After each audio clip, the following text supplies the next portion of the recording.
Listening Fill in the Blanks. Let's start. He adds, if there is going to be change to jobs as a result of AI and robotics, then I'd like to see government seizing the opportunity to improve policy to enforce good job security. We can reprogram the law to prepare for a fairer future of work and leisure. McGaw's findings are a call to arms to leaders of organizations, governments and banks to preempt the coming changes with bold new policies that guarantee full employment, fair incomes and a thriving economic democracy.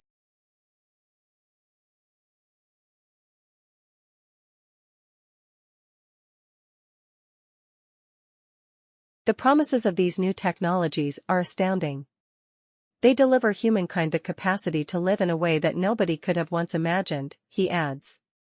Just as the Industrial Revolution brought people past subsistence agriculture, and the corporate revolution enabled mass production, a third revolution has been pronounced.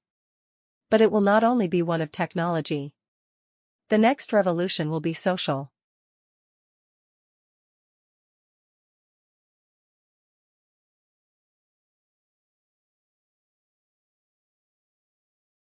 The first hydroelectric power plants were much more dependable and efficient than the plants of the day that were fired by fossil fuels. This led to a rise in the number of small to medium-sized hydroelectric generating plants located wherever there was an adequate supply of falling water and a need for electricity. As demand for electricity soared in the middle years of the 20th century, and the effectiveness of coal and oil power plants improved, small hydro plants became less popular. The majority of new hydroelectric developments were focused on giant mega projects.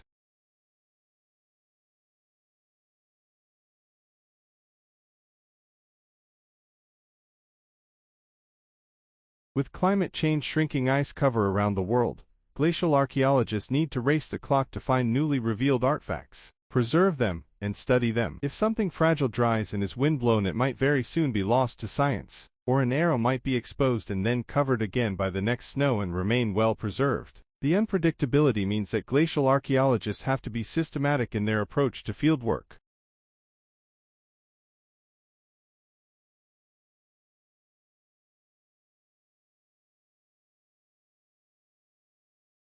The genome of the polar bear may also provide the solution for another condition, one that particularly affects our older generation, osteoporosis. This is a disease where bones show reduced density, usually caused by insufficient exercise, reduced calcium intake or food starvation. Bone tissue is constantly being remodeled, meaning that bone is added or removed, depending on nutrient availability and the stress that the bone is under. Female polar bears, however, undergo extreme conditions during every pregnancy.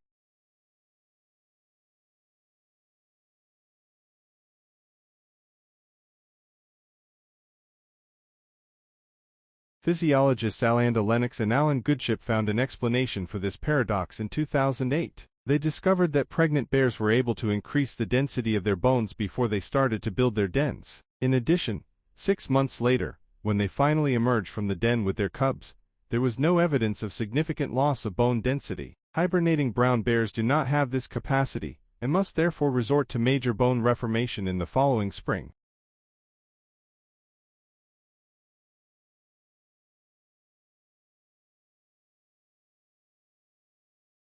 But we live in changing times, and Whitebread is mindful of a worldwide decline in play, pointing out that over half the people in the world now live in cities. The opportunities for free play, which I experienced almost every day of my childhood, are becoming increasingly scarce, he says. Outdoor play is curtailed by perceptions of risk to do with traffic, as well as parents' increased wish to protect their children from being the victims of crime, and by the emphasis on earlier is better, which is leading to greater competition in academic learning in schools.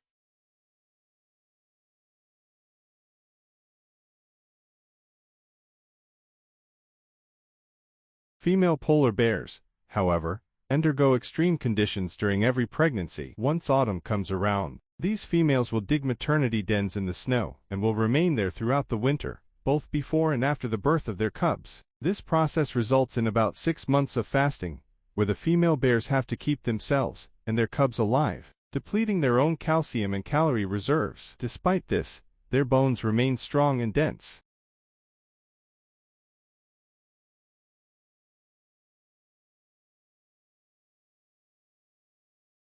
The medical benefits of the polar bear for humanity certainly have their importance in our conservation efforts, but these should not be the only factors taken into consideration. We tend to want to protect animals we think are intelligent and possess emotions, such as elephants and primates. Bears, on the other hand, seem to be perceived as stupid and in many cases violent. And yet anecdotal evidence from the field challenges those assumptions, suggesting for example, that polar bears have good problem-solving abilities.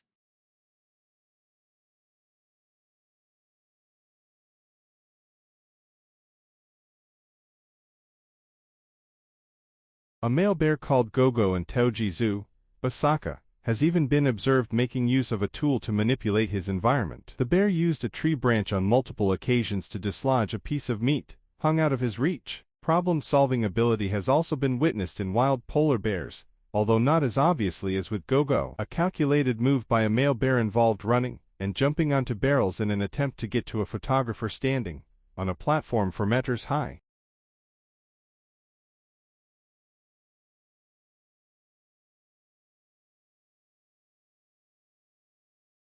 Like, share, subscribe the channel, and press the bell icon for further updates.